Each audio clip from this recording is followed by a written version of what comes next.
DJ now, that's my day. It's all around the D with your man Billy T.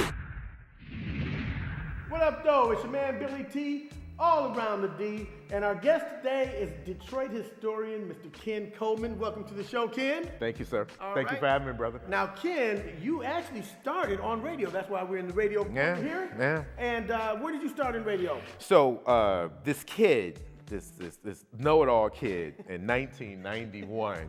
You? Yeah, that's right. Has this idea. I'm listening to Martha Jean the Queen, Yes. WQBH on AM. And I'm interested in politics and the like.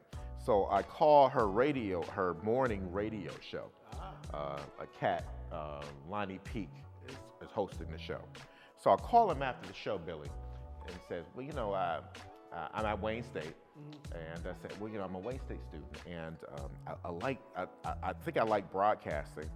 Do you need anybody to help you produce your radio show? So Lonnie says, yeah, man, you're down. And so I ended up. That was easy? That was easy. Right. Has anyone ever got a job in radio that easy? Just go. Good timing. But what wasn't easy, Billy, is so I'm 7 Mile Greenfield, Northwest Detroit. And Lonnie says, well, you got to be at the Penobscot building at 6 o'clock in the morning. So dude, I'm on the Dexter bus. Oh no! I'm on the Dexter at 5:30 in the morning. Yeah, to get down there. But that's how it started, and that was more than 30 years ago. What was Martha Jean the Queen like to work with? Well, let me tell you this. So I would be on the air, and so after I interned there, I worked in the newsroom. Oh. Martha Jean had this piece called The Positive Side of Reality. It was a 2 to 3 minute radio piece that the staffers would write. She would script. I mean, we would script it. She would read it, and we would interview somebody who was doing good things in the city. Oh, okay. So I started doing positive side of reality pieces with another team of people. And so when they would air, Billy, you know, in the middle of the day, and we'd be back in the newsroom in the Penobscot building, high atop the Penobscot. So when they would air, Billy, Queen would be listening to them in her office. Oh, I'm sure she was. And over the intercom, after they aired, oftentimes her personal assistant would say to whoever, but in this case me, Kenny, Queen would like to see you in her office. And she would critique your piece. And well, you know, baby, you were good on this, and you wasn't so good on that. But that's how I learned the broadcast business. And I always tell people quickly, just to put a bow on this, it was better for me, Billy, to have worked at QBH in the 90s as a 20-year-old. It was better to work there than at WWJ or WJR, because I didn't get, or I wouldn't have gotten in those spaces. Even if I got the opportunity to do on-air stuff, I wouldn't have got the critique. Right. I wouldn't have got the one-on-one. Yeah. And you know this as a broadcaster, that's important, right? Absolutely. Pitch, tone, delivery. All that. Yeah. So that's how I got started. She was like a mother hen. She No looked question. out for you. No question. Very nice lady. No question. I mean, I'm sure she was firm when she had to be. strong and firm. And all the brothers would say to me, well, you working, you know, younger brothers and older brothers, you working for that lady to tell everybody when the profit sharing checks are coming in. So, Martha Jean the Queen, she definitely blazed the trail. No doubt. So you went from that to newspaper. Yeah, went to print. Mhm. Okay, with the Chronicle? Michigan Chronicle to start under the great Sam Logan, late great Sam Logan. Sam was the publisher there for many years. One of the beautiful things about working for Sam in print is that he was somebody who said his phrase always was "make 'em mad."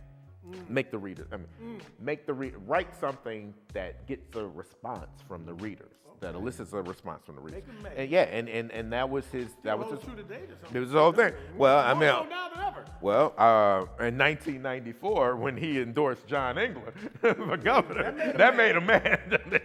Whoa. So you've had some great broadcasters and publishers, Of course. to learn from. Yes, sir. And then, how did you become a historian? How did that happen? Well, I believe, Billy, that when you are on air as a broadcaster, when you are writing as a reporter, you are writing the first draft of history, right? Whatever happens that day can potentially be a great history piece, or it will become part of history. Yeah, and so I think Billy, the idea that I was broadcasting on radio, writing as a print reporter, it gave me it not only provided an opportunity for me to interview people who were like incredible history people, newsmakers.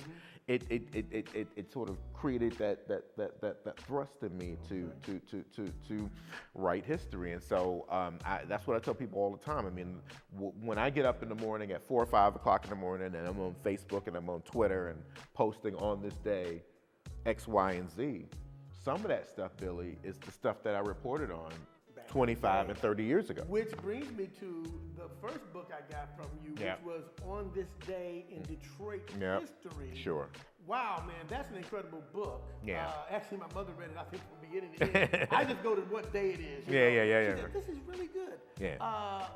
That was a big undertaking there. It was, but Billy, what I tell people all the time is I was writing that book, again, that being that reporter and reporting on things as early as 30 years ago. Some of those entries are things, Billy, that I reported on at that time. Yeah. And really what it became was, as the internet becomes into fashion with us, and we have data, we can create databases. I started picking the 365 days of the year and plugging them in.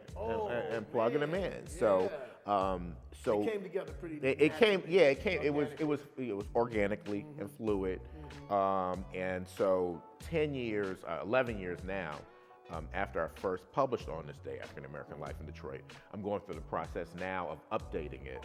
And what your viewers can look forward to is a sort of 2.0 on this day, African American Life in Detroit. Because so much has happened since then. Yeah, of course. Now, you did the books and our radio, since we're in radio. You did radio in Detroit, and you talked to a lot of guys. You interviewed me. Yeah. Who was the most interesting person other than me that you interviewed in that book? Well, of course I'm going to say Billy. No, you can't say that. Well, look. So I wrote I wrote Soul on Air, African American broadcasters in Detroit, and I picked 20 people. I just thought that was a round, even number. It's got people like BillyT. It's got people like the Electrifying Mojo, Gerald McBride, Foodie. This whole walking around here is a whole. Did you get Butterball Jr.? And absolutely. Okay. And I did about a 2-hour, Billy. I did a 2-hour, more than 2 hours actually, more than 2 hour interview of Butterball Jr. Wade Briggs. And it was a fascinating. I grew up listening to. It was a fascinating piece. Him and Jay Butler. That's right. And Jay is part of that too. Jay's one of my mentors, and so, so men and women. I got folks like Martha Jean, of course, Mildred Gaddis, Verna Green, executives, even people that weren't on the air. But one of your bosses. My second female boss. I've had 3 female bosses in radio, all of them class X. Now, you also interviewed recently, you've posted that you interviewed one of my dearest friends, my first mentor, one of my first mentors in radio, Ed Love. Sure. How's he doing? Oh my God, he's doing great. Ed is, I think, 94 now. Wow. And Ed is still broadcasting. It's been on, can I mention the call letters? WDET. WDT. He's been at WDT for more than 40 years 40 now. years. 60 years in the business. But 40 years at DET. Fascinating I cat. remember when he first started there. No, and so I call him all the time. And there's never, you can't have a 2-minute conversation with Ed Love. No, and you can't have a 2-minute conversation with Ken Coleman. So we're going to pause right here. We're going to come back and finish up with Ken Coleman, Detroit historian, radio, newspaper. He's done it all. And we're with Ken Coleman. And you can also see more at BillyT Detroit on YouTube. All right? We'll be right back. Ken Coleman. Around the D with Billy T is sponsored by the WGPR Museum, honoring WGPR TV 62, the first black-owned television station in the nation. The WGPR Museum is located at 3146 East Jefferson and is open Saturdays from 11 to 4 p.m. Thank you for your continued support.